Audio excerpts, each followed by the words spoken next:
అందరికీ నమస్తే. ఆంధ్రప్రదేశ్ రాష్ట్రంలో జరుగుతున్న తాజా పరిణామాలు బట్టి చూస్తూ ఉంటే టీడీపీ, జనసేన అండ్ బీజేపీ పొత్తయితే ఆల్మోస్ట్ ఆల్ కన్ఫర్మ్ అయినట్టే కనిపిస్తుంది. రీసెంట్‌గా చంద్రబాబు నాయుడు గారు ఢిల్లీ వెళ్లి హోమ్ మినిస్టర్ అమిత్ షా గారిని కలిసిన విషయం అందరికీ తెలిసిందే. అండ్ వీళ్ళిద్దరి ఈ మీటింగ్‌లో పొత్తుల గురించి చర్చలు మరియు రాష్ట్రంలో జరుగుతున్న తాజా రాజకీయ పరిణామాల గురించి డిస్కషన్ జరిగింది అన్న విషయం కూడా అందరికీ తెలిసిందే.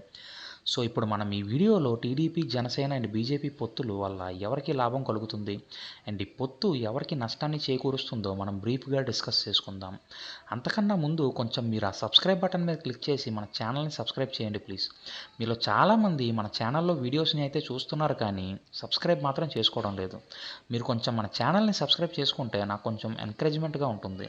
అండ్ అప్పుడు నేను రెట్టింపు ఉత్సాహంతో మీ ముందుకు ఎప్పటికప్పుడు లేటెస్ట్ ఇన్ఫర్మేషన్ని అండ్ ట్రెండింగ్ టాపిక్స్ని తీసుకురాగలను. సో కొంచెం మన ఛానల్ని సబ్స్క్రైబ్ చేసి నన్ను కొంచెం సపోర్ట్ చేయండి.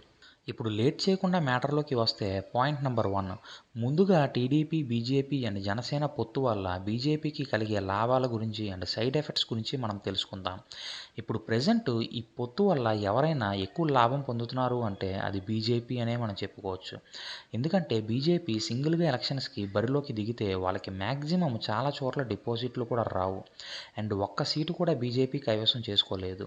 ఎందుకంటే బీజేపీకి ఆంధ్రప్రదేశ్లో అసలు ఓటు బ్యాంకే లేదు కాబట్టి. సో బీజేపీ సింగిల్గా వెళ్ళి అసలు ఉనికిలో లేకుండా పోవడం కన్నా పొత్తుతో కలిసికట్టుగా వెళ్తే ఈ ఎలక్షన్స్లో మ్యాక్సిమం బీజేపీ పోటీ చేసే అన్ని ప్రాంతాలలో సానుకూల ఫలితాలు రావడం ఖాయం. ఎందుకంటే ప్రజెంట్ వైఎస్ఆర్సీపీ గవర్నమెంట్ పాలనపై తీవ్ర వ్యతిరేకత ఏర్పడింది కాబట్టి. సో ఈ సిచ్యువేషన్ని బీజేపీ అయితే క్యాష్ చేసుకోవడానికి చూస్తుంది అండ్ ఈ 2024 ఎలక్షన్స్లో మ్యాక్సిమం టీడీపీతో కలిసే అడుగులు వేస్తుంది అండ్ ఈ పొత్తు బీజేపీకి ఎలాంటి నష్టాన్ని అయితే కలిగించదు. పాయింట్ నెంబర్ 2, ఈ పొత్తు వల్ల ముందుగా జనసేన పార్టీకి కలిగే నెగిటివ్స్ విషయానికి వస్తే పవన్ కళ్యాణ్ గారు జనసేన పార్టీని స్థాపించి ఆల్మోస్ట్ 10 ఏళ్ళు అయిపోతుంది.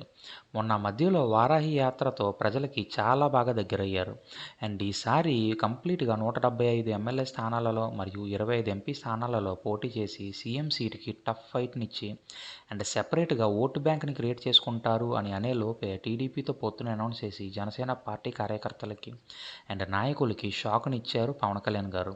అండ్ ఈ గందరగోళాన్ని సృష్టించిన తర్వాత వారాహి యాత్రలో ఆయనకి వచ్చిన మంచి పాజిటివిటీని దాదాపు ఆయన కోల్పోయారనే మనం చెప్పుకోవచ్చు.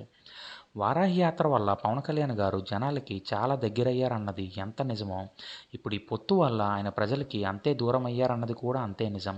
నేను చెప్పింది పవన్ కళ్యాణ్ గారి ఫ్యాన్స్కి బాధను కలిగించవచ్చు, but it's a fact, digest చేసుకుని ముందుకు పోవాల్సిందే. నిజానికి చంద్రబాబు నాయుడు గారు అరెస్ట్ అయ్యి జైలుకి వెళ్ళినప్పుడు పవన్ కళ్యాణ్ గారికి అవకాశం ఏర్పడింది.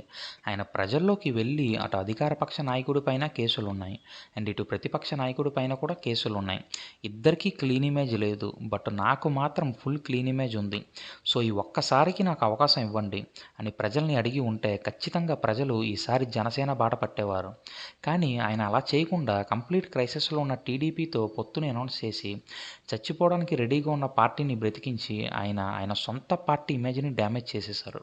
అండ్ ఈ పొత్తు వల్ల జనసేన పార్టీకి కలిగే లాభం ఏంటంటే జనసేన పార్టీకి అలాట్ చేసిన ప్రతి నియోజకవర్గంలో కూడా ఈసారి ఓట్లు చీలవు కాబట్టి మ్యాక్సిమం పోటీ చేసే అన్ని చోట్ల గెలిచే అవకాశం అయితే ఉంది. ఎందుకంటే ముందు మనం చెప్పుకున్నట్లు ప్రజెంట్ ప్రభుత్వంపై తీవ్ర వ్యతిరేకత ఉంది కాబట్టి.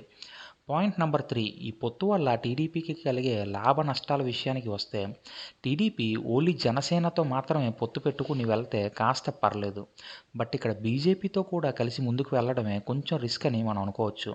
ఎందుకంటే ఎలా కాదన్నా ఈ పొత్తు వల్ల తక్కువలో తక్కువ బీజేపీకి 20 ఎమ్మెల్యే స్థానాలని వదిలేయాలి అండ్ ఇక్కడ ఆల్రెడీ జనసేనకి 30 నుండి 40 వరకు ఎమ్మెల్యే స్థానాలని వదిలేస్తే టీడీపీకి అప్పుడు మిగిలేది జస్ట్ 115 నుంచి 125 స్థానాలు మాత్రమే.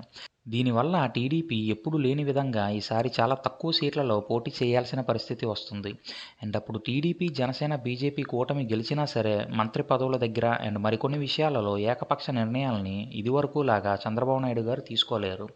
సో ఓన్లీ జనసేనతో మాత్రమే టీడీపీ ఎలక్షన్స్కి వెళ్తే కాస్త కోస్త లాభం ఉంటుంది, బట్ అటు బీజేపీతో కూడా చేతులు కలుపుకొని ముందుకు వెళ్తే టీడీపీకి అది నష్టాన్నే చేకూరుస్తుంది. ఎందుకంటే ముందు మనం చెప్పుకున్నట్లు బీజేపీ అయితే ఒంటరిగా పోటీ చేసిన ఒక్క సీటు కూడా గెలవడం కష్టం. అండ్ బీజేపీకి ఏపీలో ఎలానో ఓటు బ్యాంక్ లేదు కాబట్టి పెద్దగా ఓట్లు కూడా చేలవు.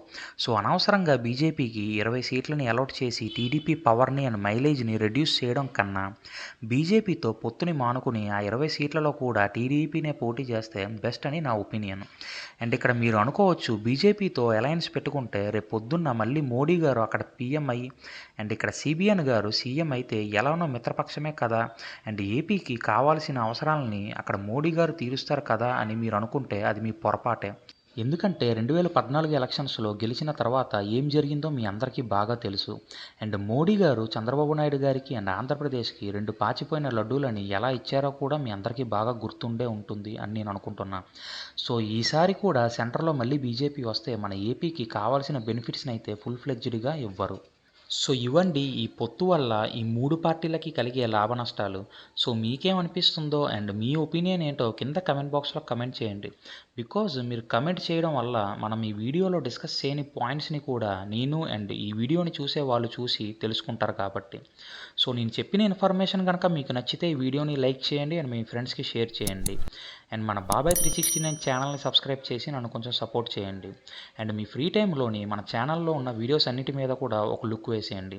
ఎందుకంటే వాటి వల్ల కూడా మీరు చాలా ఇన్ఫర్మేషన్ని గ్యాదర్ చేసుకుంటారు కాబట్టి. నేను ఇంకొక వీడియోతోని మళ్ళీ మీ ముందుకు వస్తాను. అప్పుడు వరకు కీప్ వాచింగ్. జై హింద్.